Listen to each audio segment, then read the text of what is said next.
ನಮಸ್ಕಾರ ವೀಕ್ಷಕರಿಗೆ ವಿಶೇಷ ಸೂಚನೆ. ಇನ್ ಕೇಬಲ್ ಈಗ ಮೆಟ್ರೋಕಾಸ್ಟ್ ಜಿಬಿಟಿಎಲ್ ನೆಟ್ವರ್ಕ್ ಆಗಿದ್ದು ಸಿಬಿಎನ್ ಚಾನೆಲ್ ಈಗ ಬದಲಾದ ಹೆಸರಿನೊಂದಿಗೆ ಪಿಜೆಪೈ ಚಾನೆಲ್ ಆಗಿದೆ. ವಾರ್ತೆಗಳ ಪ್ರಾಯೋಜಕರು ರಾಯಚೂರು ಜನರ ಚಿರಪರಿಚಿತ ಮಾಣಿಕನಗರದಲ್ಲಿ ಇರುವ ಶ್ರೀ ಭಕ್ತ ಮಾರ್ಕಂಡೇಶ್ವರ ದೇವಸ್ಥಾನ ಮತ್ತು ಕಲ್ಯಾಣ ಮಂಟಪ. ಹಲವು ವರ್ಷಗಳಿಂದ ಕಲ್ಯಾಣ ಮಂಟಪದಲ್ಲಿ ಶುಭ ಕಾರ್ಯಕ್ರಮಗಳನ್ನು ಆಯೋಜಿಸಲಾಗುತ್ತಿದ್ದು ಇದೀಗ ಹೊಸ ರೂಪದಲ್ಲಿ ಕಲ್ಯಾಣ ಮಂಟಪ ಹೊಂದಿದೆ. ಆರ್ಟಿಒ ರಸ್ತೆ, ಮಾಣಿಕನಗರ, ರಾಯಚೂರು. ಶ್ರೀ ರಾಘವೇಂದ್ರ ತುಪ್ಪ, ಶ್ರೀ ರಾಘವೇಂದ್ರ ಘೀ, SAK convention hall. Book now flat 50% discount. Save of the season with luxury rooms, faculty, fully centralized AC halls, wide parking areas, facilities. Visit SAK Convention Hall, Shekhar Nagar, IB Road, Raichur. 15ನೇ ವರ್ಷದ ಶರಣವರಾತ್ರಿ ಮಹೋತ್ಸವ. ಸ್ವಾಗತ ಕೋರುವವರು ಸಾಗರ್ ಪಾಟೀಲ್, ಗೋ ಸೇವಕರು, Raichur. Bharat furnitures ರಾಯಚೂರಿನಲ್ಲಿ ಮೊಟ್ಟ ಮೊದಲ ಬಾರಿಗೆ 3 ಮಳಿಗೆ ಒಳಗೊಂಡ ಬೃಹತ್ ಆಕಾರದ furniture showroom. CPS complex, opposite Shiv Mandir, Patel road, Raichur. KTB jewel palace, Udaynagar, station road, Raichur.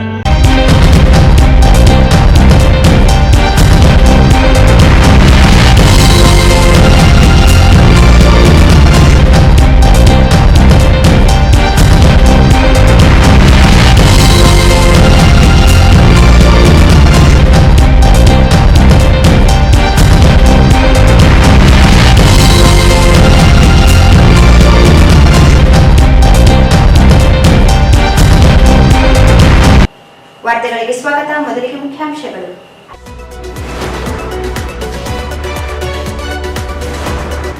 Lokayukta ADGP Chandrashekhar ಉದ್ದಟತನ ತನಿಖೆಗೆ ಸರ್ಕಾರ ಮುಂದಾಗಲಿ, ವೆಂಕಟರಾವ್ ನಾಡಗೌಡ.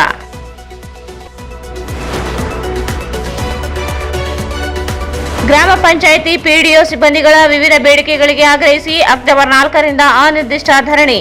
ಕೆಲಸ ಕಾರ್ಯ ಸ್ಥಗಿತ, ಅಣ್ಣಾರಾವ್.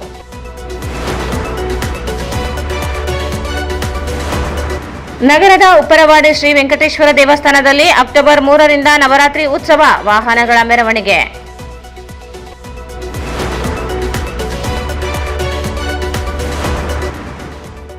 ಪರಿಷ್ಕೃತ ಹೊಸ ಪಿಂಚಣಿ ನಿಗದಿ ಸೇರಿ ವಿವಿಧ ಬೇಡಿಕೆ ಈಡೇರಿಕೆಗೆ ಒತ್ತಾಯಿಸಿ ಪ್ರತಿಭಟನೆ.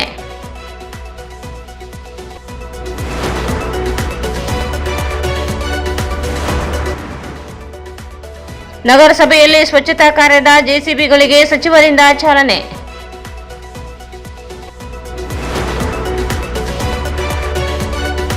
ಮತ್ತು ಹಿರಿಯ ನಾಗರಿಕರ ಕಡೆಗಣನೆಯಿಂದ ಕೌಟುಂಬಿಕ ಕಲಹಗಳು ಉಲ್ಬಣ, ಕುಟುಂಬಕ್ಕೆ ಹಿರಿಯರ ಮಾರ್ಗದರ್ಶನ ಅವಶ್ಯ, ಶರಣಮ್ಮ. ವಾರ್ತೆಗಳ ವಿವರ. ಲೋಕಾಯುಕ್ತ ಎಡಿಜಿಪಿ ಚಂದ್ರಶೇಖರ್ ಇವರ ವಿರುದ್ಧ ತನಿಖೆ ನಡೆಸಿ ಉದ್ದಟತನ ಪ್ರದರ್ಶಿಸಿರುವ ವಿರುದ್ಧ ಕ್ರಮ ಕೈಗೊಳ್ಳಬೇಕೆಂದು JDS ಮಹಾ ಪ್ರಧಾನ ಕಾರ್ಯದರ್ಶಿ ಹಾಗೂ ಮಾಜಿ ಶಾಸಕ ವೆಂಕಟರಾವ್ ನಾಡಗೌಡ ಆಗ್ರಹಿಸಿದರು. ಲೋಕಾಯುಕ್ತ ಎಡಿಜಿಪಿ ಚಂದ್ರಶೇಖರ್ ಇವರ ವಿರುದ್ಧ ತನಿಖೆ ನಡೆಸಿ ಉದ್ದಟತನ ಪ್ರದರ್ಶಿಸಿರುವ ವಿರುದ್ಧ ಕ್ರಮ ಕೈಗೊಳ್ಳಬೇಕೆಂದು JDS ಮಹಾ ಪ್ರಧಾನ ಕಾರ್ಯದರ್ಶಿ ಹಾಗೂ ಮಾಜಿ ಶಾಸಕ ವೆಂಕಟರಾವ್ ನಾಡಗೌಡ ಆಗ್ರಹಿಸಿದರು.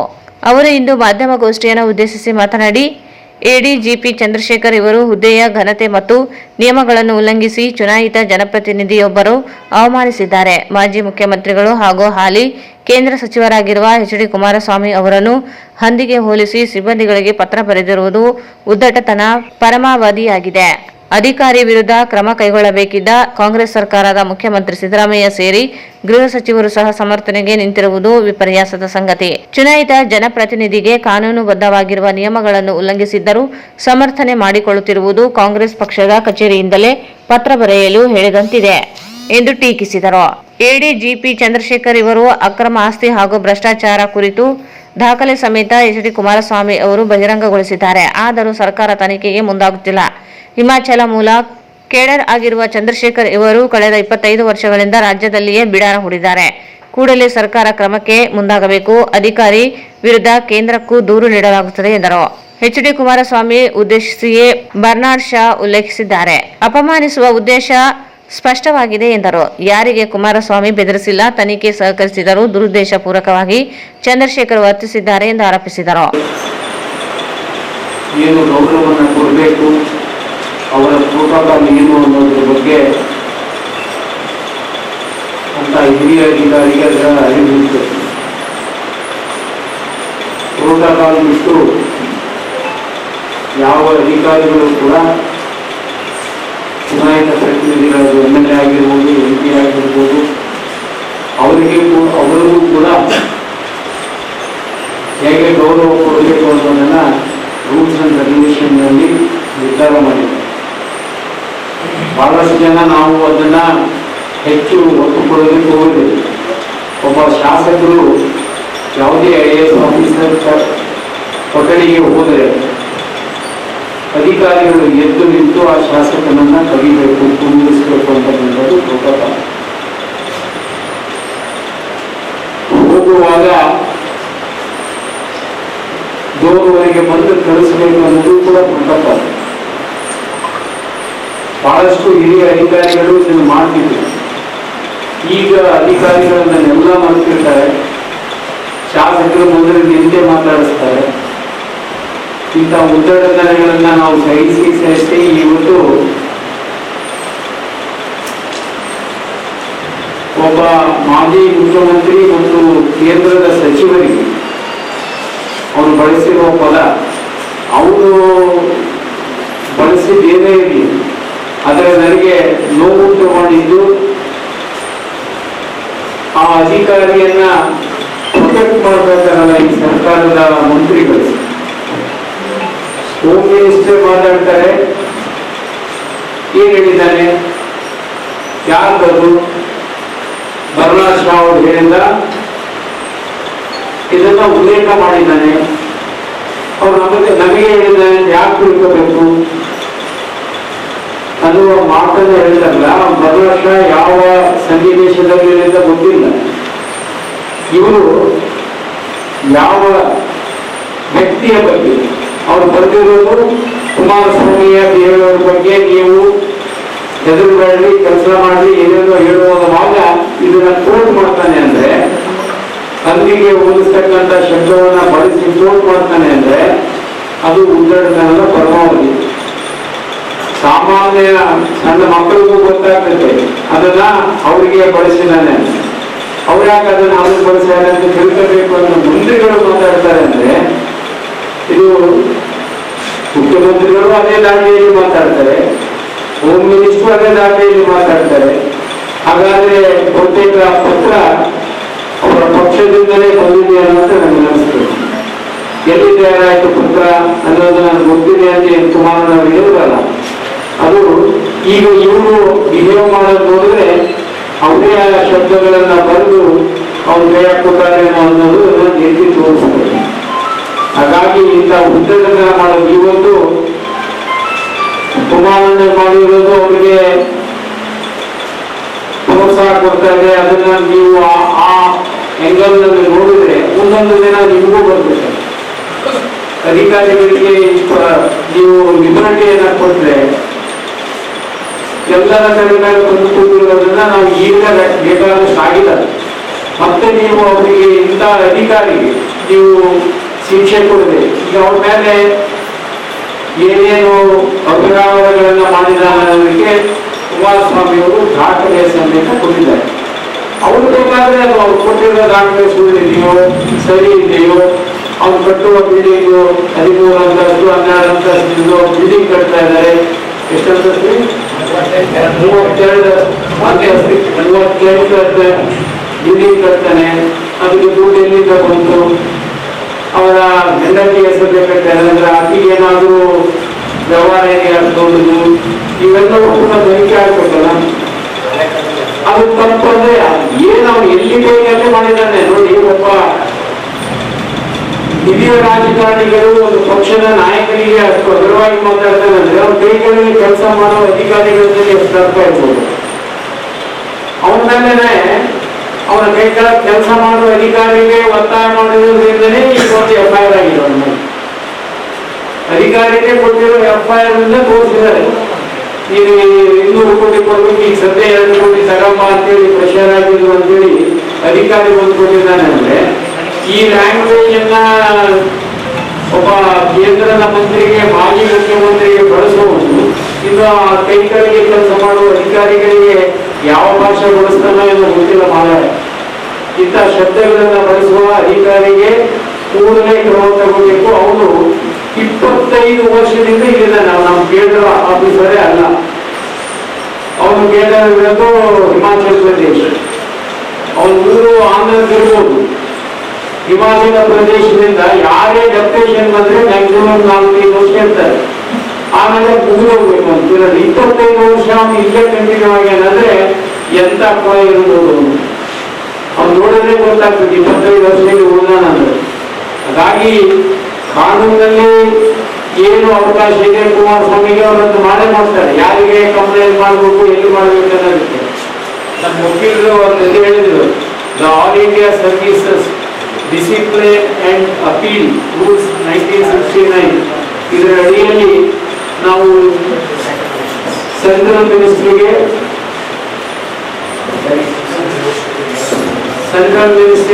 ಏನು ಅಭಿಯಾನಕಾರಿ ಮಾಡಿದ್ದಾರೆ ಅದನ್ನ ನಾವು ಅದೇ ಚಾಲೆಂಜ್ ಮಾಡಿ ಅವ್ರ ಮೇಲೆ ಕ್ರಮ ತಗೊಳ್ಳೋದಕ್ಕೆ ಬರ್ತದೆ. ಅದನ್ನೇ ಕುಮಾರಸ್ವಾಮಿ ಅವರು ಮಾತಾಡೋಕೆ ನಾನು ಎಲ್ಲಿ ಹೇಳ್ಬೇಕು, ಯಾರಿಗೆ ಹೇಳ್ಬೇಕು ಗೊತ್ತಿದೆ ನನಗೆ, ನಾನು ಅಲ್ಲೇ ಕೊಡ್ತೀನಿ ಅಂತಕ್ಕಂಥ ಮಾತು. ನಾನು ಈ ಸರ್ಕಾರಕ್ಕೆ ಒತ್ತಾಯ ಮಾಡ್ತೇನೆ, ಅವರ ಮೇಲೆ ಏನು ಕೇಸ್ ಆಗಿದ್ದಾರೆ, ಅವನ ಮೇಲೆ ಏನು ದಾಖಲೆಗಳು ಬಿಡುಗಡೆಯಾಗಿದ್ದಾವೆ, ಕೂಡಲೇ ಅವರನ್ನ ನೀವು ತನಿಖೆಗೆ ಒಳಪಡಿಸಬೇಕು. ಆ ಸ್ಥಾನದಿಂದ ಅವನ್ನ ತೆಗಿಬೇಕು, ಸಸ್ಪೆಂಡ್ ಮಾಡಬೇಕು. ಸಸ್ಪೆಂಡ್ ಮಾಡಿ ತನಿಖೆ ಪ್ರಾರಂಭ ಮಾಡಬೇಕು. ಯಾವ ಮಟ್ಟಕ್ಕೆ ಹೋಗಿದ್ದಾನೆ ಅಂದ್ರೆ ಗವರ್ನರ್ ಆಫೀಸಿಗೆ ತನಿಖೆಗೆ ಒಳಪಡಿಸೋದಕ್ಕೆ ಪರ್ಮಿಷನ್ ಕೊಡಿ ಅಂತ ಕೇಳ್ತಾನೆ. ಅಂದ್ರೆ ಏನ್ ಅರ್ಥ? ಈ ಸಂದರ್ಭದಲ್ಲಿ ಮಾಜಿ ಶಾಸಕ ರಾಜ ವೆಂಕಟಪ್ಪ ನಾಯಕ್, ಮಹಾಂತೇಶ್ ಪಾಟೀಲ್ ಹತ್ನೂರು, ಜೆಡಿಎಸ್ ಜಿಲ್ಲಾಧ್ಯಕ್ಷ ಎಂ ವಿರೂಪಾಕ್ಷಿ, ಎನ್ ಶಿವಶಂಕರ್, ಬುಡ್ಡನಗೌಡ, ಸಣ್ಣ ನರಸಿಂಹನಾಯಕ್, ಅಮರೇಶಪ್ಪ ಆಶಾಪುರ್, ನಾಗರಾಜ್ ಗೌಡ, ನರಸಪ್ಪ ಆಶಾಪುರ್ ಉಪಸ್ಥಿತರಿದ್ದರು. ಗ್ರಾಮ ಪಂಚಾಯಿತಿಗಳಲ್ಲಿ ಕಾರ್ಯನಿರ್ವಹಿಸುತ್ತಿರುವ ಗ್ರಾಮ ಆಡಳಿತಾಧಿಕಾರಿಗಳು, ಜವಾನರು, ಕರ ವಸೂಲಿಗಾರರು ಸೇರಿದಂತೆ ವಿವಿಧ ಹುದ್ದೆಗಳ ನೌಕರರಿಗೆ ಆಗುತ್ತಿರುವ ಅನ್ಯಾಯವನ್ನು ವಿರೋಧಿಸಿ ಅಕ್ಟೋಬರ್ 4ರಿಂದ ಬೆಂಗಳೂರಿನ ಫ್ರೀಡಂ ಪಾರ್ಕ್ನಲ್ಲಿ ಅನಿರ್ದಿಷ್ಟ ಹೋರಾಟಕ್ಕೆ ಗ್ರಾಮ ಪಂಚಾಯಿತಿ ಅಧಿಕಾರಿಗಳು ಮತ್ತು ನೌಕರರ ಸಂಘ ಪಂಚಾಯಿತಿ ಸದಸ್ಯ ಒಕ್ಕೂಟ ನಿರ್ಧರಿಸಿದೆ ಎಂದು ಗ್ರಾಮ ಆಡಳಿತ ಅಧಿಕಾರಿಗಳ ಸಂಘದ ಗೌರವಾಧ್ಯಕ್ಷ ಅಣ್ಣಾರಾವ್ ಹೇಳಿದರು. ಗ್ರಾಮ ಪಂಚಾಯಿತಿಗಳಲ್ಲಿ ಕಾರ್ಯನಿರ್ವಹಿಸುತ್ತಿರುವ ಗ್ರಾಮ ಆಡಳಿತಾಧಿಕಾರಿಗಳು, ಜವಾನರು, ಕರ ವಸೂಲಿಗಾರರು ಸೇರಿದಂತೆ ವಿವಿಧ ಹುದ್ದೆಗಳ ನೌಕರರಿಗೆ ಆಗುತ್ತಿರುವ ಅನ್ಯಾಯವನ್ನು ವಿರೋಧಿಸಿ ಅಕ್ಟೋಬರ್ 4ರಿಂದ ಬೆಂಗಳೂರಿನ ಫ್ರೀಡಂ ಪಾರ್ಕ್ನಲ್ಲಿ ಅನಿರ್ದಿಷ್ಟ ಹೋರಾಟಕ್ಕೆ ಗ್ರಾಮ ಪಂಚಾಯಿತಿ ಅಧಿಕಾರಿಗಳು ಮತ್ತು ನೌಕರರ ಸಂಘ ಪಂಚಾಯಿತಿ ಸದಸ್ಯ ಒಕ್ಕೂಟ ನಿರ್ಧರಿಸಿದೆ ಎಂದು ಗ್ರಾಮ ಆಡಳಿತಾಧಿಕಾರಿಗಳ ಸಂಘದ ಗೌರವಾಧ್ಯಕ್ಷ ಅಣ್ಣನವರ್ ಹೇಳಿದರು.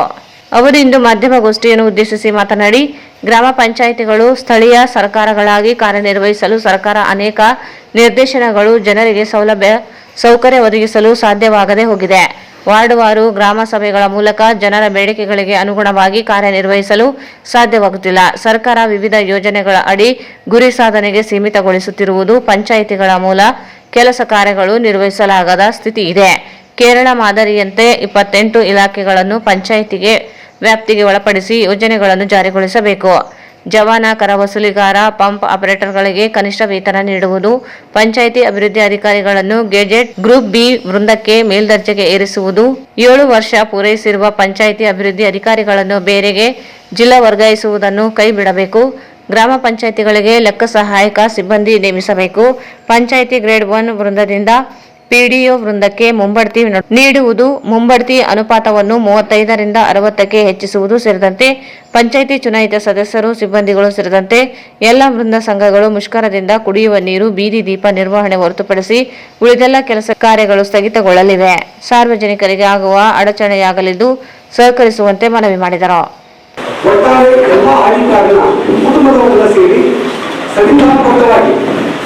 ನಮ್ಮ ಗ್ರಾಮೀಣಾಭಿವೃದ್ಧಿ ಇಲಾಖೆ ಹಾಗೂ ಅಭಿವೃದ್ಧಿ ಇಲಾಖೆಯಲ್ಲಿ ಬರ್ತಕ್ಕಂಥ ಸಿಬ್ಬಂದಿಗಳಿಗೆ ಸಿಗಬೇಕಾದಂತಹ ನ್ಯಾಯಬದ್ಧ ಹಕ್ಕುಗಳನ್ನು ಪಡೆಯುವುದಕ್ಕಾಗಿ ಅಕ್ಟೋಬರ್ 4ರಿಂದ ನ್ಯಾಯಯುತ ಬೇಡಿಕೆಗಳನ್ನ ಈಡೇರಿಸುವುದಕ್ಕಾಗಿ ಜನಸಂಘದ ಮುಂದೆ ನಮ್ಮ ಒತ್ತಾಯಗಳನ್ನು ಮಾಡುವುದಕ್ಕಾಗಿ ಅನಿರ್ದಿಷ್ಟಾವಧಿ ಧರಣಿಯನ್ನ ಬೆಂಗಳೂರಿನ ಫ್ರೀಡಂ ಪಾರ್ಕ್ನಲ್ಲಿ ಮಾಡಿದ್ದೇವೆ. ನಮ್ಮ ಗ್ರಾಮ ಪಂಚಾಯಿತಿಯಲ್ಲಿ ಏನು 1993ರಲ್ಲಿ ಸಂವಿಧಾನದ 73ನೇ ತಿದ್ದುಪಡಿಯಾಗಿ ಗಾಂಧೀಜಿಯವರು ಕಂಡಂತಹ ಗ್ರಾಮ ಸ್ವರಾಜ್ ಕಲ್ಪನೆಯನ್ನು ಈಡೇರಿಸುವುದಕ್ಕಾಗಿ ಪ್ರತಿ ಗ್ರಾಮ ಪಂಚಾಯಿತಿಯಲ್ಲಿ ಜನಪ್ರತಿನಿಧಿಗಳನ್ನು ಮಾಡುವಂತಹ ಸ್ಥಳೀಯ ಸರ್ಕಾರವನ್ನು ಸರ್ಕಾರ ಮಾಡಿತು. ಈ ಸ್ಥಳೀಯ ಸರ್ಕಾರ ವಾರ್ಡ್ ಸಭೆ ಮತ್ತು ಗ್ರಾಮ ಸಭೆಯ ಮೂಲಕ ಜನವಸತಿಯಲ್ಲಿರ್ತಕ್ಕಂಥ ಜನರ ಅಭಿರುಚಿಗೆ ಅನುಗುಣವಾಗಿ, ಅವರ ಅಗತ್ಯತೆಗಳನ್ನು ಅನುಗುಣವಾಗಿ ಅವರ ಮೂಲಭೂತ ಸೌಲಭ್ಯಗಳನ್ನು ಈಡೇರಿಸುವುದಕ್ಕಾಗಿ ನಾವೇನು ಸಭೆಗಳನ್ನು ಮಾಡ್ತಾ ಇದ್ವಿ. ಆ ಸಭೆಗಳಲ್ಲಿ ಜನಗಳು ಹೇಳಿದಂತಹ ಬೇಡಿಕೆಗಳು, ಕೆಲಸಗಳು, ಕಾರ್ಯಗಳನ್ನ ನಾವು ಈಡೇರಿಸುವಲ್ಲಿ ಸ್ವಲ್ಪ ವಿಫಲವಾಗ್ತಾ ಇದ್ದೀವಿ. ಇದಕ್ಕೆ ಕಾರಣ ಇಷ್ಟೇ, ಸರ್ಕಾರವು ಸ್ಥಳೀಯ ಮಟ್ಟದಲ್ಲಿರ್ತಕ್ಕಂಥ ಮೂಲಭೂತ ಸೌಲಭ್ಯಗಳನ್ನ ಜನರ ಬೇಡಿಕೆಗಳನ್ನಾಗಿ ನೀಡಬೇಕಾಗಿತ್ತು.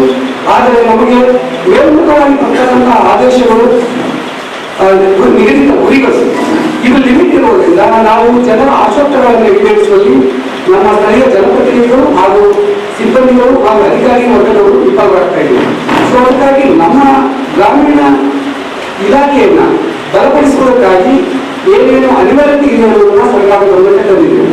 ಮೊದಲಾಗಿ ನಮ್ಮ ಗ್ರಾಮ ಪಂಚಾಯಿತಿಯಲ್ಲಿ ಕರ್ತವ್ಯ ನಿರ್ವಹಿಸತಕ್ಕಂಥ ಸುಮಾರು 28 ಇಲಾಖೆಗಳು ಕೇರಳ ಮಾದರಿಯಲ್ಲಿ ನಮ್ಮ ಗ್ರಾಮ ಪಂಚಾಯಿತಿಯ ಆಧೀನದಲ್ಲಿ ಎಲ್ಲಾ ಇಲಾಖೆಗಳು ಬಂದು ಅವರ ಮೇಲೆ ನಿಯಂತ್ರಣ ಮತ್ತು ಶಿಸ್ತು ಪ್ರಾಧಿಕಾರವನ್ನಾಗಿ ಗ್ರಾಮ ಪಂಚಾಯಿತಿಯನ್ನಾಗಿ ಮಾಡಿಕೊಟ್ಟಾಗ ಎಲ್ಲಾ ಇಲಾಖೆಗಳು ಗ್ರಾಮೀಣ ಜನರ ಆಶೋತ್ತರಗಳನ್ನು ಈಡೇರಿಸುವಲ್ಲಿ ಒಂದು ಯೂನಿಟ್ ಆಗಿ ಕೆಲಸ ಮಾಡಲು ಸಹಾಯಕವಾಗುತ್ತೆ.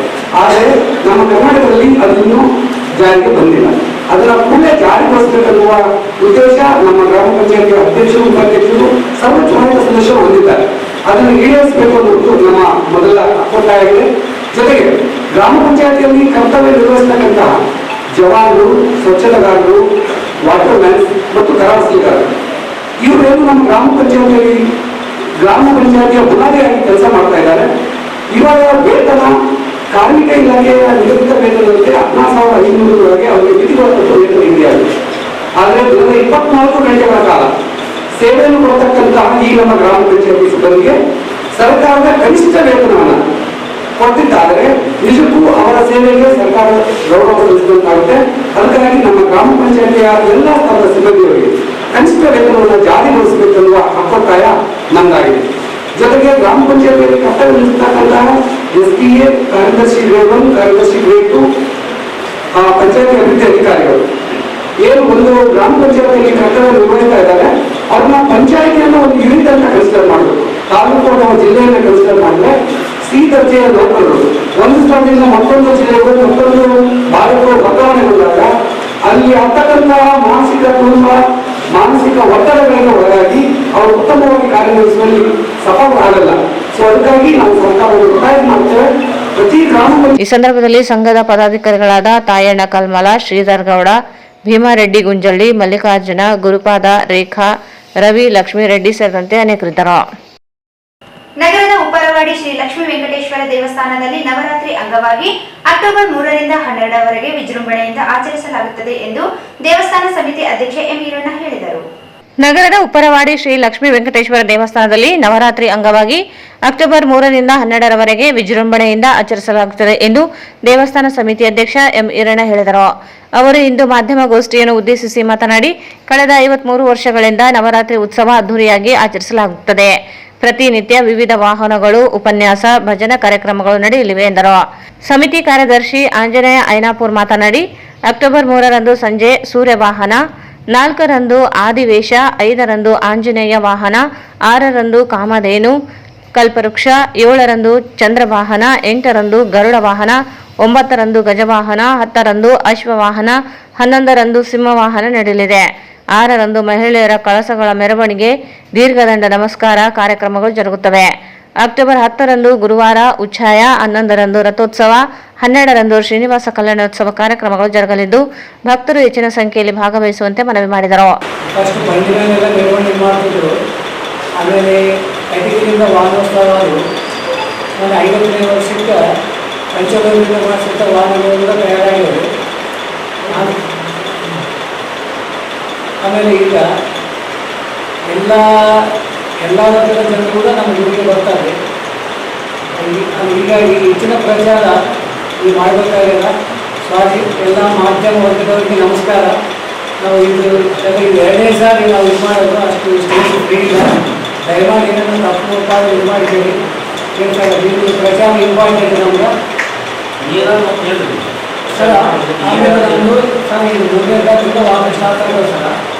ಬುಧವಾರ 3ನೇ ತಾರೀಕು ಸೂರ್ಯವಾಹನ, ಶುಕ್ರವಾರ ಆದಿಶೇಷವಾಹನ, ಶನಿವಾರ ಆಂಜನೇಯವಾಹನ, ಆದಿವಾರ ಕಾಮಧೇನು ಕಲ್ಪವೃಕ್ಷ, ಸೋಮವಾರ ಚಂದ್ರವಾನ, ಮಂಗಳವಾರ ಗರುಡವಾನ, ಬುಧವಾರ ಗಜವಾನ, ಗುರುವಾರ ಅಶ್ವವಾನ, ಶುಕ್ರವಾರ ಶಿವವಾನ. ಅದನ್ನು ವಿಶೇಷ ಕಾರ್ಯಕ್ರಮ ಥರ 6ನೇ ತಾರೀಕು ಆದಿವಾರ ಕಳಸಗಳ ಸಂಘದ ದೀರ್ಘ ಸಾಷ್ಟಾಂಗ ನಮಸ್ಕಾರ ಇರ್ತದೆ. 6ನೇ ತಾರೀಕು ಸಣ್ಣ 6ನೇ ತಾರೀಕು ಅವರು ಸಾರ್ವಜನಿಕವಾಗಿ ಅನ್ನಸಂತರ್ಪಣೆಗಳು ಇರ್ತದೆ ಸರ್ ಅವತ್ತು. ಆಮೇಲೆ 10/10 ಬುಧವಾರ ಉಚ್ಚ ಇರ್ತದೆ ಸರ್. ದಿನಾಂಕ 10/10/24 ಉಚ್ಚ ಇರ್ತದೆ. ಆಮೇಲೆ 11/10 ಶುಕ್ರವಾರ ರಥೋತ್ಸವ. 12ನೇ ತಾರೀಕು ವಿಜಯದಶಮಿ ಶ್ರೀನಿವಾಸ ಕಲ್ಯಾಣ ಇರ್ತದೆ ಸರ್. ಅದೇ ಶ್ರೀನಿವಾಸ ಕಲ್ಯಾಣೋತ್ಸವ. ಇದಕ್ಕೆ ನಮ್ಮಲ್ಲಿ ತಿರುಪತಿಯಾಗ ಜರಗೋದು ಒಂದೇ ಅಂದರೆ ಅಲ್ಲಿ ತಿರುಪತಿಯಾಗ ಗರುಡವಾನ ಇರ್ತದೆ ಸರ್. ನಮ್ದು ಅದೊಂದು ಇಲ್ಲಿ ಸೇಮ್ ಇರ್ತದೆ. ದಯಮಾಡಿ ನೀವು ಮಾಧ್ಯಮದ ಮಿತ್ರರು ಗರುಡ ಮತ್ತು ಆಂಜನೇಯವಾನಕ್ಕೆ ಹೆಚ್ಚಿನ ಜನಸಂಖ್ಯೆ ಇರ್ತದ, ಅದನ್ನು ಹೆಚ್ಚಿನ ಪ್ರಚಾರ ಮಾಡಬೇಕಂತಂದು ತಮ್ಮಲ್ಲಿ ಮನವಿ ಮಾಡಿರ್ತೀವಿ. ದೇವಸ್ಥಾನ ಅರ್ಚಕ ಕಾಂತಾಚಾರ್ಯ ಮಾತನಾಡಿ, ಈ ಬಾರಿ ಪಂಚಲೋಹ ಕವಸ ಶ್ರೀ ಲಕ್ಷ್ಮೀ ವೆಂಕಟೇಶ್ವರರಿಗೆ ಸಮರ್ಪಣಾ ಕಾರ್ಯಕ್ರಮ ನಡೆಯಲಿದೆ. ಶ್ರೀನಿವಾಸ ಕಲ್ಯಾಣೋತ್ಸವ, ತೊಟ್ಟಿಲು ಸೇವೆಗಳು, ನಿತ್ಯವೂ ಭಜನೆ, ಪಂಡಿತರಿಂದ ಉಪನ್ಯಾಸ ಕಾರ್ಯಕ್ರಮಗಳು ನಡೆಯುತ್ತವೆ ಎಂದರು. ಈಗಾಗಲೇ ನಮ್ಮ ಕಮಿಟಿಯವರು ಸವಿಸ್ತಾರವಾಗಿ ತಮಗೆಲ್ಲ ತಿಳಿಸಿದ್ದಾರೆ. ನಮ್ಮ ಮುಖ್ಯವಾಗಿ ವೆಂಕಟೇಶ್ವರ ದೇವಸ್ಥಾನ ಬಹಳ ಪುರಾತನವಾಗಿರ್ತಕ್ಕಂಥದ್ದು. ವಾನೋತ್ಸವ ಪ್ರಾರಂಭವಾಗಿ ಇವತ್ತು 3ನೇ ಉತ್ಸವವನ್ನು ನಡೀತಾ ಇದೆ. ಅದರ ಜೊತೆಗೆ ಈ ಸರಿ ವಿಶೇಷ ಅಂದರೆ ವೆಂಕಟೇಶ್ವರ ಸ್ವಾಮಿಗೆ ಪಂಚಲೋಹ ಕವಚವನ್ನು ಸಮರ್ಪಣೆ ಮಾಡ್ತಕ್ಕಂಥದ್ದು ಈ ವರ್ಷದ ಒಂದು ವಿಶೇಷವಾಗಿದೆ.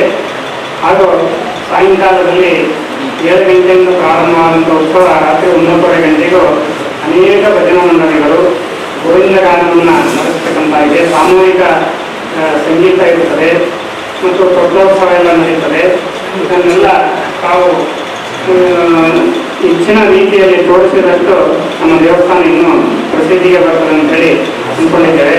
ಶ್ರೀನಿವಾಸ ಕಲ್ಯಾಣೋತ್ಸವ ಪುರಾಣ ಕೂಡ ಇರ್ತದೆ ಮತ್ತು ಅನೇಕ ಪಂಡಿತರಿಂದ ಶ್ರೀನಿವಾಸನ ವಿಷಯವಾಗಿ ಕುರಿತು ವಿಚಾರಗಳು ನಡೀತವೆ.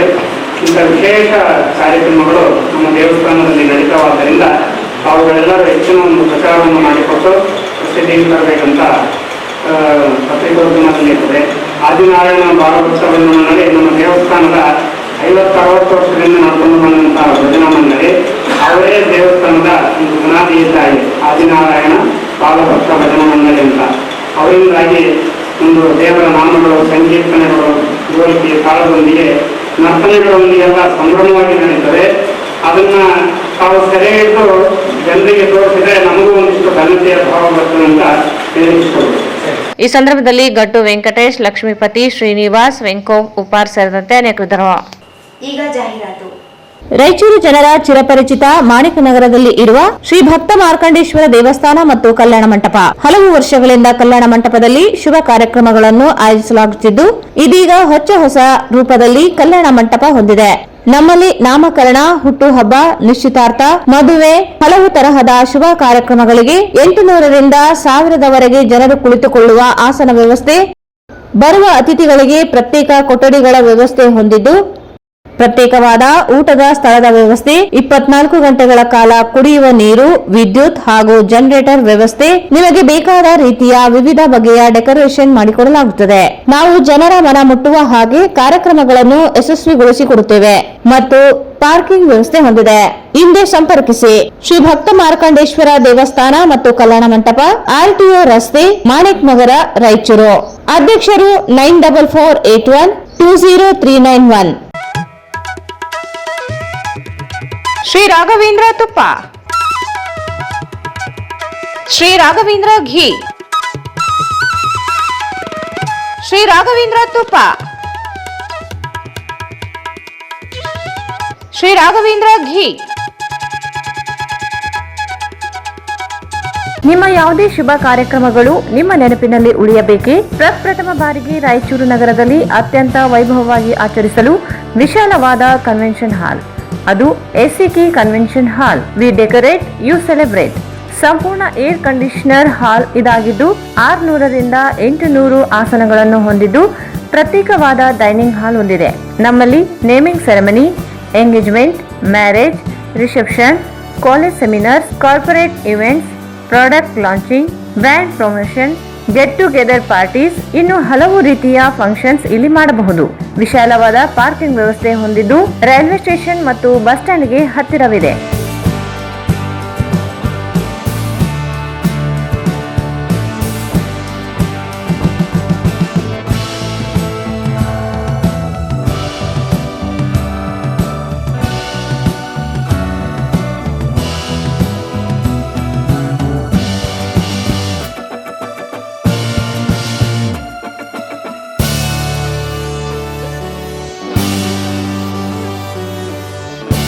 ಇಲ್ಲಿ ಭೇಟಿ ನೀಡಿ.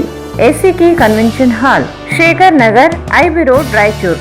ಮೊಬೈಲ್ 9483770202.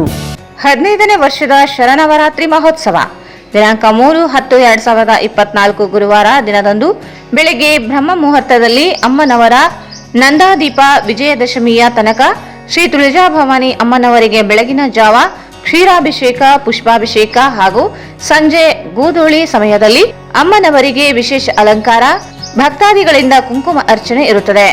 ಹಾಗೂ ದಿನಾಂಕ 11/10/2024 ಶುಕ್ರವಾರದಂದು ಚಂಡಿ ಹೋಮ ಇರುತ್ತದೆ.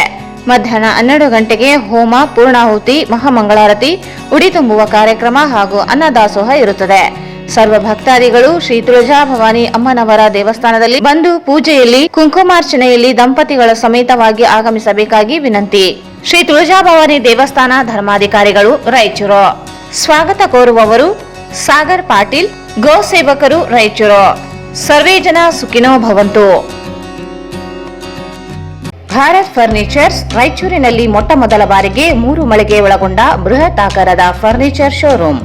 We have a office house, old and all types of furnitures. Dealers in wooden cot, dining table, sofa set, dressing table, computer table, tea tables, office chairs, steel almirah, wardrobe, TV stands, glassware items, sleepwell products, Dandro cello chairs, Supreme sofa set, Doco set furnitures, Sri Steel furnitures.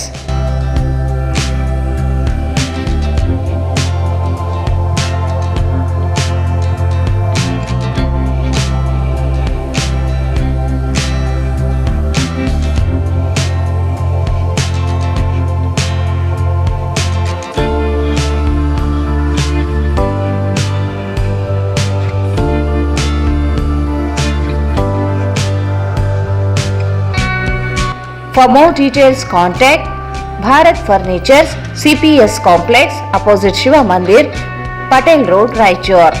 Mobile 9880024095. Raichur's biggest jewel palace. All types of jewelries available in only KTB Jewel Palace. 916 Allmark Gold Jewelries available. ವಿಶೇಷವಾಗಿ ಬಂಗಾರದ ಆಭರಣಗಳಾದ ನಮ್ಮಲ್ಲಿ fancy earrings, fancy necklace, ಮಾಂಗಲ್ಯ ಮತ್ತು ಬಳೆಗಳು, ಇನ್ನು ಅನೇಕ ತರಹದ ಆಭರಣಗಳು ದೊರೆಯುತ್ತವೆ. ಬೆಳ್ಳಿಯ ಆಭರಣಗಳಾದ ಕಾಲುಂಗುರ, ಕಾಲುಗೆಜೆ, ಬೆಳ್ಳಿಯ ಪೂಜಾ ಐಟಮ್ಸ್, ವಿವಿಧ ರೀತಿಯ ಆರ್ಟಿಕಲ್ಸ್ ದೊರೆಯುತ್ತವೆ. ರಾಯಚೂರಿನಲ್ಲಿ ಮೊಟ್ಟ ಮೊದಲ ಬಾರಿಗೆ ಯುವಕರಿಗಾಗಿಯೇ ಬ್ರಾಸ್ಲೆಟ್ಸ್, ಚೈನ್ಸ್, ಉಂಗುರಗಳು, ಇನ್ನು ಅನೇಕ ರೀತಿಯ ಡಿಸೈನ್ಸ್ ಆಭರಣಗಳು ದೊರೆಯುತ್ತವೆ.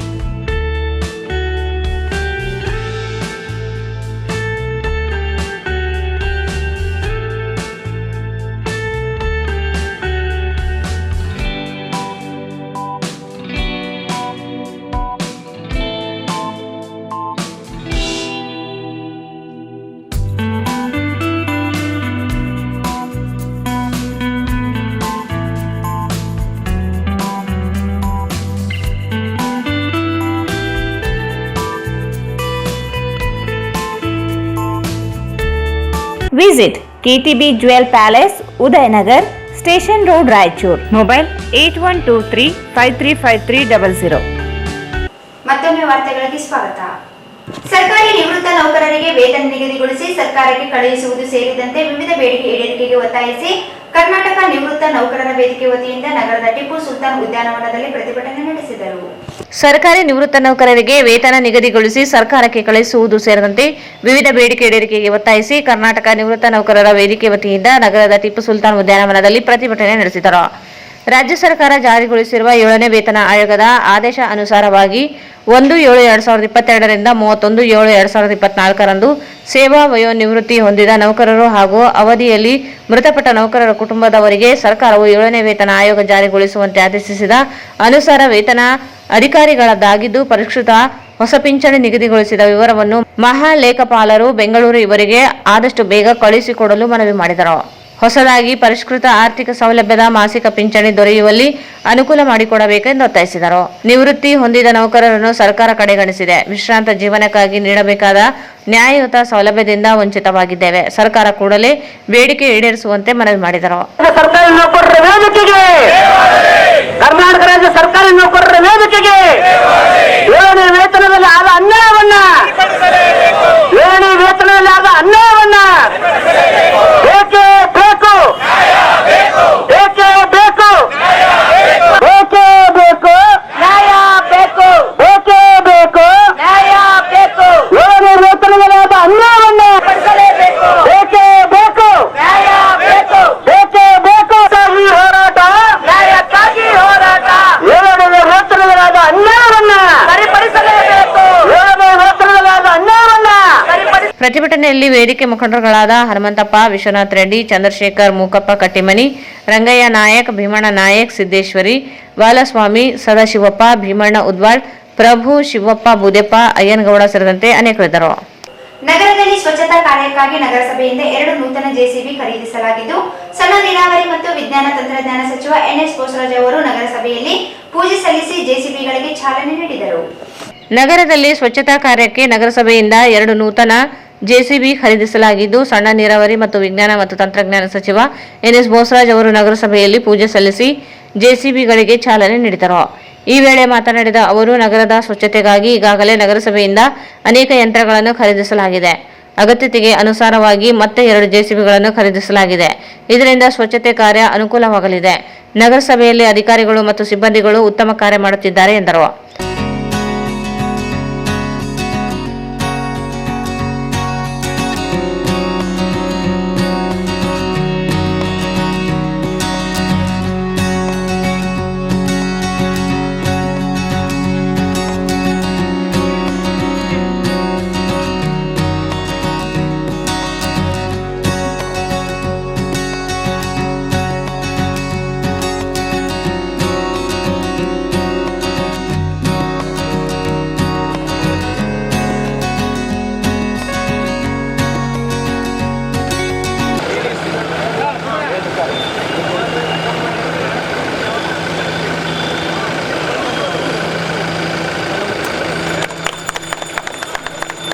ನಗರಸಭೆಯವರು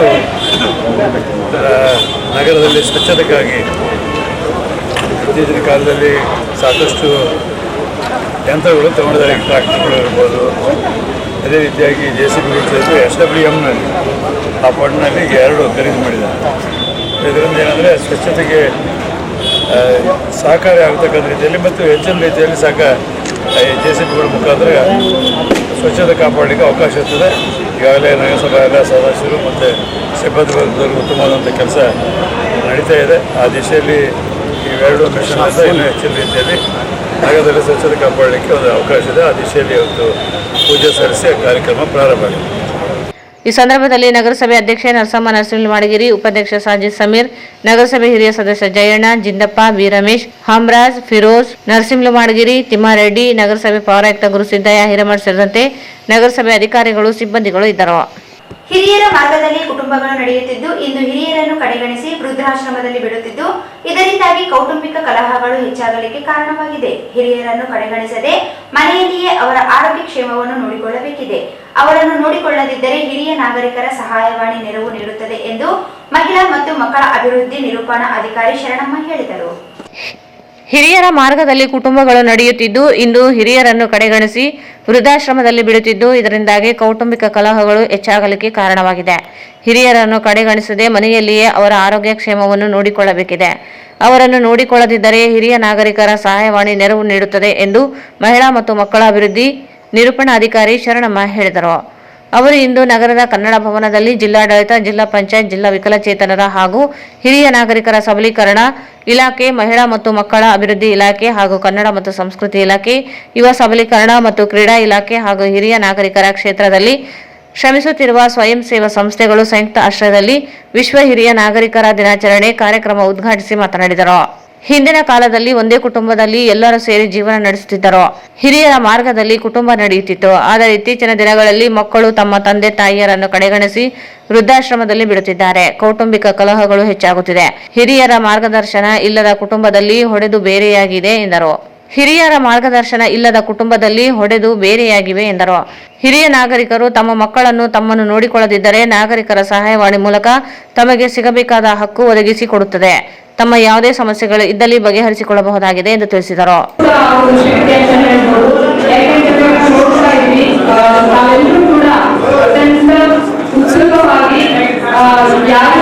ಯಾವ ವಯಸ್ಸಿಗೂ ಯುವಕರಿಗೂ ಕಮ್ಮಿ ಇಲ್ಲ ಅನ್ನುವ ರೀತಿಯಲ್ಲಿ ಒಂದು ಕಳೆಯೊಂದಿಗೆ ಮುಖದ ಕಳೆಯೊಂದಿಗೆ ತಾವೆಲ್ಲರೂ ಕೂಡ ಭಾಗವಹಿಸಿದ್ದೀರಿ.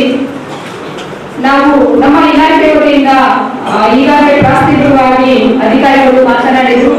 ನಮ್ಮ ಇಲಾಖೆಯಿಂದ ಯಾವ ಯಾವ ಸೌಲಭ್ಯಗಳನ್ನು ನಾವು ಕೊಡ್ತಾ ಇದ್ದೀವಿ ಅನ್ನೋದ್ರ ಬಗ್ಗೆ ಸವಿಸ್ತರವಾಗಿ ಹೇಳಿದ್ದಾರೆ. ಅದನ್ನೆಲ್ಲವನ್ನ ಸೌಲಭ್ಯವನ್ನ ಪಡ್ಕೊಂಡ್ರಿ ಮತ್ತು ತಮಗೆ ಏನೇ ಒಂದು ಹಿರಿಯ ನಾಗರಿಕರಿಗೆ ಒಂದು ನಮ್ಮ ಇಲಾಖೆಯ ಹೊರತುಪಡಿಸಿ ಸೌಲಭ್ಯಗಳು ಅವಶ್ಯಕತೆ ಇದ್ರೂ ಕೂಡ ಅಗತ್ಯವಾಗಿ ಖಂಡಿತವಾಗಿ ಕೂಡ ನಾವು ಮಾತಾಡಿಕೊಂಡು ಸಮಸ್ಯೆಯನ್ನು ಬಗೆಹರಿಸಿಕೊಂಡ್ರೆ ಅಂತ ಹೇಳ್ತಾ ಮತ್ತು ಈ ಒಂದು ಕಾರ್ಯಕ್ರಮಕ್ಕೆ ತಾವು ಬಂದಿರ್ತೀರಿ ಮತ್ತು ನಾನು ಈ ಮುಂಚೆ ಸ್ಪೋರ್ಟ್ಸ್ ಕಾರ್ಯಕ್ರಮಕ್ಕೂ ಕೂಡ ನಾನು ಆಗಮಿಸಿದ್ದೆ. ಆಗ ಕೂಡ ನಾನು ನಿರೀಕ್ಷೆಗೂ ಮೀರಿ ಎಲ್ಲ ವಿಶೇಷ ಚೇತನರು ಭಾಗವಹಿಸಿದ್ರಿ. ತುಂಬಾ ಖುಷಿ ಆಯಿತು. ತಾವು ಇದೇ ರೀತಿಯಾಗಿ ಯಾವ ಒಂದು ಯುವಕರಿಗೂ ಕಮ್ಮಿ ಇಲ್ಲ ಅನ್ನುವ ರೀತಿಯಲ್ಲಿ ತಾವು ಭಾಗವಹಿಸಿ ವಿಶೇಷ ಚೇತನರು ಅಂತಕ್ಕಂಥದ್ದು ನಾವೆಲ್ಲ ಒಂದು ಸಮಾಜದಲ್ಲಿ ಒಂದು ವಿಶೇಷ ವರ್ಗ. ನಾವೆಲ್ಲ ಕೂಡ ವಿವಿಧ ಇಲಾಖೆಗಳಿಂದ ನಮಗೆ ಯಾವ ರೀತಿ ಸೌಲಭ್ಯ ಬೇಕು ಅದೆಲ್ಲವನ್ನು ಕೂಡ ನಮ್ಮ ಇಲಾಖೆಯ ಸಹಯೋಗದೊಂದಿಗೆ ಮತ್ತು ಒಂದು ಸಹಾಯದೊಂದಿಗೆ ಎಲ್ಲ ಸೌಲಭ್ಯಗಳನ್ನು ನಾವು ಒದಗಿಸಿಕೊಡ್ತೀವಿ. ವಿಶೇಷ ಚೇತನರು ಅಂತಕ್ಕಂಥದ್ದು ಇವಾಗ ಕೆಲವೊಂದು ಇವಾಗ ನಾವು ನೋಡ್ತಾ ಇದ್ದೀವಿ. ಹಲವಾರು ಮಕ್ಕಳು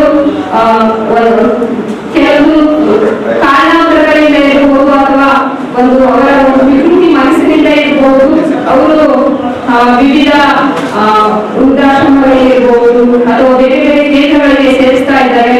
ಬಟ್ ನಾವು ಹೇಳ್ಬೇಕಂತಂದ್ರೆ ಅವ್ರ ಜೊತೆ ಇರುವ ಭಾಗ್ಯ ಅವ್ರಿಗಿಲ್ಲ ಅಂತ ಹೇಳ್ಬೋದು. ನಿಜ ಹೇಳ್ಬೇಕಂತಂದ್ರೆ ವಿಶೇಷ ಚೇತನರು ಅವರ ಒಂದು ಅನುಭವದಲ್ಲಿಯಾಗಿರ್ತಾರೆ. ಯಾಕೆಂತಂದ್ರೆ ಅವರು ವಯಸ್ಸು ಉದ್ದಕ್ಕೂ ಕೂಡ ಅವರ ಸಮಾಜದ ಒಳನಾಡುವೊಂದಿಗೆ ಯಾವ ಒಂದು ಅವರಿಗೆ ಸಮಸ್ಯೆಗಳು ಬಂದಿರುತ್ತೆ, ಯಾವ ಒಂದು ಸಮಸ್ಯೆಯ ಆಳ ಎಷ್ಟು, ಅದರ ಅಂತಕ್ಕೆ ಎಷ್ಟು ಅಂತಕ್ಕಂಥದ್ದು ಅವ್ರಿಗೆ ಗೊತ್ತಿರುತ್ತೆ. ಅವರ ಮಾರ್ಗದರ್ಶನದಲ್ಲಿ ಪ್ರತಿಯೊಂದು ಕುಟುಂಬ ಇದ್ರೆ ನಿಜವಾಗ್ಲೂ ಒಂದು ಅದ್ಭುತ ಕುಟುಂಬ ಆಗ್ತವೆ. ಯಾಕೆ ಅಂತಂದ್ರೆ ಇವಾಗ ನೋಡ್ತಾ ಇದ್ದೀವಿ ವಿವಿಧ ಸಮಸ್ಯೆಗಳು ಕುಟುಂಬದಲ್ಲಿ ಇರ್ಬೋದು, ನೈತಿಕ ಮೌಲ್ಯಗಳ ಕುಸಿತ ಆಗ್ತಾ ಇದೆ ಮತ್ತು ಮಕ್ಕಳಲ್ಲಿ ಕೂಡ ವಿವಿಧ ರೀತಿಯ ಒಂದು ನೈತಿಕ ಶಿಕ್ಷಣದ ಕೊರತೆ ಆಗ್ತಿದೆ. ಅದಕ್ಕೆ ಕಾರಣ ಅಂತಂದ್ರೆ ಹಿರಿಯ ಜೀವಿಗಳ ಮಾರ್ಗದರ್ಶನ ಆ ಕುಟುಂಬದಲ್ಲಿ ಕೊರತೆ ಆಗಿರ್ಬೋದು ಅನ್ನೋದನ್ನ ನಾವು ನೋಡ್ತೀವಿ. ಆದ್ರಿಂದ ನಮ್ಮ ಮಾರ್ಗದರ್ಶನ ಇದ್ರೆ ಒಂದು ಕುಟುಂಬ ಒಂದು ಪರಿಪೂರ್ಣ ಕುಟುಂಬವಾಗಿ ಒಂದು ಸುಸಂಸ್ಕೃತ ಕುಟುಂಬವಾಗಿ ಇರಕ್ಕೆ ಸಾಧ್ಯ ಆಗುತ್ತಾ. ತಾವೆಲ್ಲರೂ ಕೂಡ ಮನೆ ಒಂದು ನನ್ನ ವಿಶೇಷ ಕಲ್ಪನೆ ಏನಂದ್ರೆ ಸಣ್ಣ ಪುಟ್ಟ ವಿಷಯಗಳು ಪ್ರತಿ ಕುಟುಂಬದಲ್ಲಿ ಇರ್ತವೆ. ತಮ್ಮ ಮಾರ್ಗದರ್ಶನ ಇರಲಿಲ್ಲ ಅಂದ್ರೆ ಕುಟುಂಬಗಳು ಯಶಸ್ವಿ ಒಂದು ಕುಟುಂಬ ಆಗಲಿಕ್ಕೆ ಕಷ್ಟ ಆಗುತ್ತೆ. ಆದ್ದರಿಂದ ಸಣ್ಣ ಪುಟ್ಟ ಸಮಸ್ಯೆ ಇದ್ರೂ ಕೂಡ ನೀವು ಹೊಂದಾಣಿಕೆ ಮಾಡಿಕೊಂಡು ಆ ಕುಟುಂಬಕ್ಕೆ ಮಾರ್ಗದರ್ಶನ ಮಾಡಿ ಆ ಕುಟುಂಬದ ಜೊತೆಗೆ ಇದ್ರೆ ನೀವು ಮುಂಬರುವ ಪೀಳಿಗೆಗೆ ಒಳ್ಳೆ ಮೌಲ್ಯಗಳನ್ನು ನೀವು ಕೊಡಕ್ಕೆ ಸಾಧ್ಯ ಆಗುತ್ತೆ. ಆದ್ರಿಂದ ನಾವೆಲ್ಲರೂ ಕೂಡ ಹಿರಿಯ ನಾಗರಿಕರ ಸುರಕ್ಷಾ ಸಂಸ್ಥೆ ಅಧ್ಯಕ್ಷ ಪವನ್ ಪಾಟೀಲ್ ಮಾತನಾಡಿ, ಹಿರಿಯ ನಾಗರಿಕರಿಗಾಗಿ ಸಂಸ್ಥೆ ಕೆಲಸ ಮಾಡುತ್ತಿದ್ದು ತಮ್ಮ ಸಮಸ್ಯೆಗಳನ್ನು ಇತ್ಯರ್ಥಪಡಿಸಿದೆ. ಹಿರಿಯ ನಾಗರಿಕರ ಸಮಸ್ಯೆಗಾಗಿ ಸಹಾಯವಾಣಿ ಸಂಖ್ಯೆ ಇದ್ದು ಕರೆ ಮಾಡಿ ಮಾಹಿತಿ ತಿಳಿಸಿ ಎಂದರು. ಹಿರಿಯ ನಾಗರಿಕರ ಅನುಭವಿಸುತ್ತಿರುವ ಸಮಸ್ಯೆಗಳಿಗೆ ಸಂಸ್ಥೆ ಸ್ಪಂದಿಸಿ ಕೆಲಸ ಮಾಡುತ್ತಿದೆ. ಆಸ್ತಿ ಜಗಳ ನೋಡಿಕೊಳ್ಳಲು ವ್ಯವಸ್ಥೆ ಸೇರಿದಂತೆ ಅನೇಕ ಸಮಸ್ಯೆ ಬಗೆಹರಿಸಲಾಗಿದೆ ಎಂದರು. ಸರ್ಕಾರ ಹಿರಿಯ ನಾಗರಿಕರಿಗಾಗಿ ಪ್ರತ್ಯೇಕ ಯೋಜನೆಗಳನ್ನು ಜಾರಿಗೊಳಿಸಬೇಕಾಗಿದೆ. ವೃದ್ಧಾಪ್ಯ ವೇತನ ಬಿಟ್ಟು ಬೇರೆ ಯಾವುದೇ ಸೌಲಭ್ಯಗಳಿಲ್ಲ. ಜೊತೆಗೆ ಅವರನ್ನು ನೋಡಿಕೊಳ್ಳಲು ಸಂಸ್ಥೆಗೆ ಹೆಚ್ಚಿನ ಅನುದಾನ ನೀಡಬೇಕಾಗಿದೆ. ಈಗಿರುವ ಸಹಾಯಧನ ಸಾಧ್ಯವಾಗುತ್ತಿಲ್ಲ. ತಾಲೂಕು ಮಟ್ಟದಲ್ಲಿ ನಿರೀಕ್ಷಣಾ ಕೇಂದ್ರವನ್ನು ನಿರ್ಮಿಸಬೇಕು. ಆರೋಗ್ಯ ವೆಚ್ಚ ಸೇರಿದಂತೆ ಇತರೆ ಅನುದಾನ ನೀಡಬೇಕು ಎಂದು ತಿಳಿಸಿದರು. ಈ ಒಂದು ಕಾರ್ಯಕ್ರಮದಲ್ಲಿ ನಾವು ಬೆಳಗ್ಗೆ ಬಂದು ಇಷ್ಟೊತ್ತಿಗೆ ಸಾಕಷ್ಟು ಸಮಯ ಆಗಿದೆ. ತಾವೆಲ್ಲರೂ ನೆಮ್ಮದಿಯಿಂದ ಶಾಂತರಾಗಿ ಕೂತ್ಕೊಂಡಿದ್ದೀರಿ. ತಮ್ಮೆಲ್ಲರಿಗೂ ಮತ್ತೊಂದು ಸಾರಿ ನಾನು ವಂದಿಸ್ತೇನೆ. ಇವತ್ತು ಹಿರಿಯ ನಾಗರಿಕರಿಗಾಗಿ ಸರ್ಕಾರ, ಕೇಂದ್ರ ಸರ್ಕಾರ ಆಗಿರ್ಬೋದು, ರಾಜ್ಯ ಸರ್ಕಾರ ಆಗಿರ್ಬೋದು, ಯಾವುದೇ ಹೆಚ್ಚಿನ ರೀತಿಯಲ್ಲಿ ಯಾವುದೇ ಒಂದು ಯೋಜನೆಗಳು ರೂಪಿಸಿಲ್ಲ. ಅದೇ ನೀವು ನೋಡ್ತಾ ಇರ್ಬೋದು, ಮಕ್ಕಳ ಕ್ಷೇತ್ರದಲ್ಲಿ ಸಾಕಷ್ಟು ಯೋಜನೆಗಳು ಇದ್ದಾವೆ, ಮಹಿಳೆಯರಿಗಾಗಿ ಕೂಡ ಸಾಕಷ್ಟು ಯೋಜನೆಗಳಿದ್ದಾವೆ. ಬಟ್ ಹಿರಿಯ ನಾಗರಿಕರಿಗೆ ನೋಡಿದ್ರೆ ಓಲ್ಡ್ ಏಜ್ ಹೋಮ್ಗಳು ಮಾತ್ರ ಸರ್ಕಾರ ಇವತ್ತು ಪ್ರೋತ್ಸಾಹ ಮಾಡ್ತಾರೆ. ಈ ಓಲ್ಡ್ ಏಜ್ ಹೋಮ್ಗಳಿಂದ ಹಿರಿಯರಿಗೆ ಏನು ಲಾಭ ಇಲ್ಲ. ಉಲ್ಟಾ ಇವರಿಗೆ ಮನೆಯಲ್ಲಿ ಸಮಸ್ಯೆಗಳಾದರೂ ಮತ್ತೆ ಅವ್ರು ಹೋಗಿ ಓಲ್ಡ್ ಏಜ್ ಹೋಮ್ ಇರುವಂತ ಒಂದು ವ್ಯವಸ್ಥೆ ಆಗಿದೆ. ಸರ್ಕಾರ ಓಲ್ಡ್ ಏಜ್ ಹೋಮ್ ಮಾಡ್ತಾ ಇರೋದು ಕುಟುಂಬ ಇರುವಂತವರಿಗೆಲ್ಲ. ಸರ್ಕಾರ ಓಲ್ಡ್ ಏಜ್ ಹೋಮ್ ಮಾಡ್ತಾ ಇರೋದು ಯಾರು ಹಿರಿಯರಿದ್ದಾರೆ, ಅನಾಥ ಇದ್ದಾರೆ ಅಂತ ಹಿರಿಯರಿಗೆ ಮಾತ್ರ ಅವರಿಗೆ ಆಶ್ರಯ ಕಲ್ಪಿಸಿಕೊಡೋದು ಒಂದು ದೃಷ್ಟಿಯಿಂದ ಓಲ್ಡ್ ಏಜ್ ಹೋಮ್ ಇದ್ದಾರೆ. ಮತ್ತೆ ನೀವು ಇವತ್ತು ನೋಡಿ, ಇಡೀ ಜಿಲ್ಲೆಗೆ ಒಂದು ಹೆಲ್ಪ್ ಲೈನ್ ಇದೆ. ಏನಾದರೂ ಒಂದು ತುರ್ತು ಪರಿಸ್ಥಿತಿ ಬಂದಾಗ, ಮತ್ತೆ ಕೌಟುಂಬಿಕ ಸಮಸ್ಯೆಗಳು ಬಂದಾಗ, ಮತ್ತು ಯಾವುದಾದ್ರೂ ಲೇವಾದೇವಿ ವಿಷಯ ಆಗಿರ್ಬೋದು, ಒಡೆಗಡೆ ಆಗಿರ್ಬೋದು, ಆಸ್ತಿ ವಿಷಯ ಆಗಿರ್ಬೋದು, ಇಂಥ ಒಂದು ವಿಷಯಕ್ಕೆ ಸಂಬಂಧಿಸಿದಂತೆ ಪ್ರತಿಯೊಂದು ಜಿಲ್ಲೆಗೆ ಜಿಲ್ಲಾ ಪೊಲೀಸ್ ವರಿಷ್ಠಾಧಿಕಾರಿಗಳ ಕಚೇರಿ ಆವರಣದಲ್ಲಿ ಒಂದು ಹಿರಿಯ ನಾಗರಿಕರ ಸಹಾಯವಾಣಿ ಕೇಂದ್ರ ಒಂದು ಸಂಸ್ಥೆ ಮುಖಾಂತರ ಇವತ್ತು ನಿರ್ವಹಣೆ ಆಗ್ತದೆ. ಅದೇ ರೀತಿ ನಾವು ನಮ್ಮ ಸಂಸ್ಥೆಯಿಂದ ಒಂದು ಹಿರಿಯ ನಾಗರಿಕರ ಸಹಾಯವಾಣಿ ಕೇಂದ್ರವನ್ನು 2014ರಿಂದ ನಿರಂತರವಾಗಿ ನಾವು ನಡೆಸಿಕೊಂಡು ಬರ್ತಾ ಇದ್ದೀವಿ. ಸುಮಾರು ಈವರೆಗೂ ಒಂದು 1400 ಪ್ರಕರಣಗಳು ನಮ್ಮಲ್ಲಿ ದಾಖಲಾಗಿದ್ದಾವೆ.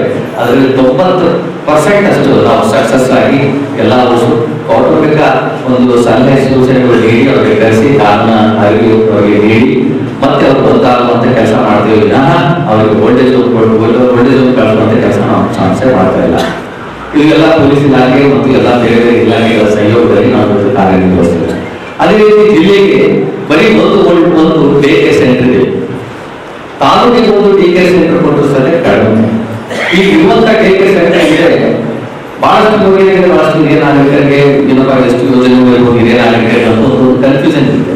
ಬಟ್ ನಿಜವಾಗಿ ಹೇಳೋದಂದ್ರೆ ಹಿರಿಯ ನಾಗರಿಕರಿಗೆ ಇಡೀ ಜಿಲ್ಲೆಯಲ್ಲಿ ಇರುವಂತದ್ದು ಒಂದು ಓಲ್ಡ್ ಏಜ್ ಹೋಮ್, ಒಂದು ಡೇ ಕೇರ್ ಸೆಂಟರ್ ಒಂದು ಇಡೀ ಜಿಲ್ಲೆ. ಮೇಡಮ್ ಹೇಳ್ತಾರೆ 2 ಲಕ್ಷ ಮೇಲೆ ಇವತ್ತು ಜನಸಂಖ್ಯೆ ಇದೆ ಜಿಲ್ಲೆ. 2 ಲಕ್ಷ ಮೇಲೆ ಜನಸಂಖ್ಯೆ ಇರುವಂತಹ ಜಿಲ್ಲೆಗೆ ಒಂದು 45 ಮಂದಿಗೆ ಸಾಕಾದಷ್ಟು ಮಾತ್ರ ಒಂದು ಡೇ ಕೇರ್ ಸೆಂಟರ್ ಇದೆ. ಆ ಡೇ ಕೇರ್ ಸೆಂಟರ್ ನೀವು ನೋಡ್ಬೋದು, ಬರೀ ಬಾಡಿಗೆ, ಕಟ್ಟಡ ಬಾಡಿಗೆ ಬರೀ 9,000 ಸರ್ಕಾರ ಇಲಾಖೆ ಕೊಡ್ತಾ ಇರೋದು. ನಾವು 9,000ದಲ್ಲಿ ಇವತ್ತು ಯಾರ ಮನೆ ನಮಗೆ ಬಾಡಿಗೆ ಕೊಡ್ತಾರೆ ಡೇ ಕೇರ್ ಸೆಂಟರ್? ಯಾರು ಕೊಡಕ್ ಸಾಧ್ಯ ಇಲ್ಲ, ಯಾರು ಕೊಡ್ತಾರೆ. ಅದೇ ರೀತಿ ವೈದ್ಯಕೀಯ ವೆಚ್ಚಕ್ಕೆ ನಮಗೆ ಬರೀ 4,500 ರೂಪಾಯಿ ಪ್ರತಿ ತಿಂಗಳು ಕೊಡ್ತಾರೆ. 4,500 ರೂಪಾಯಿ ಪ್ರತಿ ತಿಂಗಳ ವೈದ್ಯಕೀಯ ವೆಚ್ಚದಲ್ಲಿ ನಾವು 1 ತಿಂಗಳ ಕಾಲ ಅವರಿಗೆ ಶುಗರ್ ಆಗಿರ್ಬೋದು, BP ಟ್ಯಾಬ್ಲೆಟ್ಸ್ ಆಗಿ ಎಲ್ಲ ನಾವು ಅಲ್ಲಿ ನಿರ್ವಹಣೆ ಮಾಡಬೇಕು. ಈಗ ನಾವು ಸುಮಾರು 6,000 ರೂಪಾಯಿ ಖರ್ಚು ಮಾಡ್ತಾರೆ. ಈ ಸಂದರ್ಭದಲ್ಲಿ ಜಿಲ್ಲಾ ವಿಕಲಚೇತನರ ಹಾಗೂ ಹಿರಿಯ ನಾಗರಿಕರ ಸಬಲೀಕರಣ ಇಲಾಖೆ ಅಧಿಕಾರಿ ಶ್ರೀದೇವಿ, ಜಿಲ್ಲಾ ನಿವೃತ್ತ ನೌಕರರ ಸಂಘದ ಅಧ್ಯಕ್ಷೆ ಮಹಾದೇವಮ್ಮ, ವಿನೋದ್ ಸೇರಿದಂತೆ ಅನೇಕರಿದ್ದರು. ಕೊನೆಯಲ್ಲಿ ಮತ್ತೊಮ್ಮೆ ಮುಖ್ಯಾಂಶಗಳು.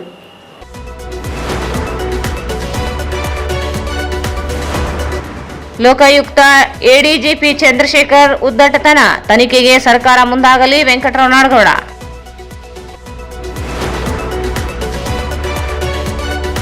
ಗ್ರಾಮ ಪಂಚಾಯಿತಿ ಪಿಡಿಒ ಸಿಬ್ಬಂದಿಗಳ ವಿವಿಧ ಬೇಡಿಕೆಗಳಿಗೆ ಆಗ್ರಹಿಸಿ ಅಕ್ಟೋಬರ್ 4ರಿಂದ ಅನಿರ್ದಿಷ್ಟ ಧರಣಿ, ಕೆಲಸ ಕಾರ್ಯ ಸ್ಥಗಿತ, ಅಣ್ಣರಾವ್.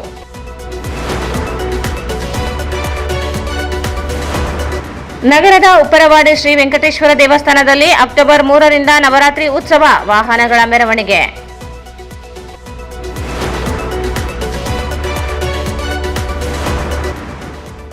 ಪರಿಷ್ಕೃತ ಹೊಸ ಪಿಂಚಣಿ ನಿಗದಿ ಸೇರಿ ವಿವಿಧ ಬೇಡಿಕೆ ಈಡೇರಿಕೆಗೆ ಒತ್ತಾಯಿಸಿ ಪ್ರತಿಭಟನೆ.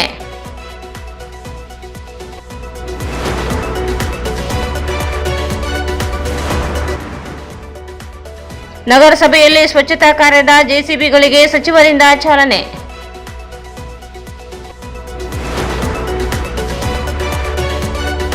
ಮತ್ತು ಹಿರಿಯ ನಾಗರಿಕರ ಕಡೆಗಣನೆಯಿಂದ ಕೌಟುಂಬಿಕ ಕಲಹಗಳು ಉಲ್ಬಣ, ಕುಟುಂಬಕ್ಕೆ ಹಿರಿಯರ ಮಾರ್ಗದರ್ಶನ ಅವಶ್ಯ, ಶರಣಮ್ಮ.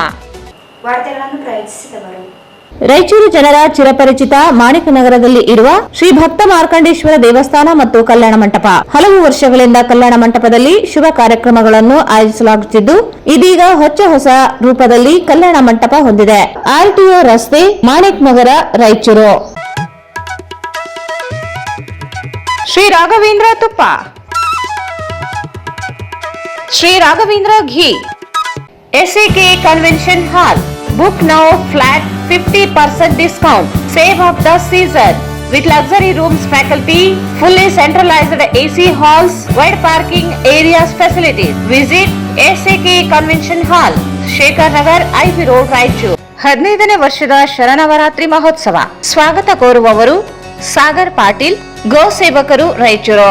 ಭಾರತ್ ಫರ್ನಿಚರ್ಸ್ ರಾಯಚೂರಿನಲ್ಲಿ ಮೊಟ್ಟ ಮೊದಲ ಬಾರಿಗೆ 3 ಮಳಿಗೆ ಒಳಗೊಂಡ ಬೃಹತ್ ಆಕಾರದ furniture showroom. CPS complex opposite Shiv Mandir, Patel road, Raichur. KTB jewel palace, Udaynagar, station road, Raichur. ಇಲ್ಲಿಗೆ ವಾರ್ತಾ ಪ್ರಸಾರ ಮುಕ್ತಾಯವಾಯಿತು. ಮುಂದಿನ ವಾರ್ತೆಗಳೊಂದಿಗೆ ಮತ್ತೆ ಭೇಟಿಯಾಗೋಣ. ವಂದನೆಗಳು.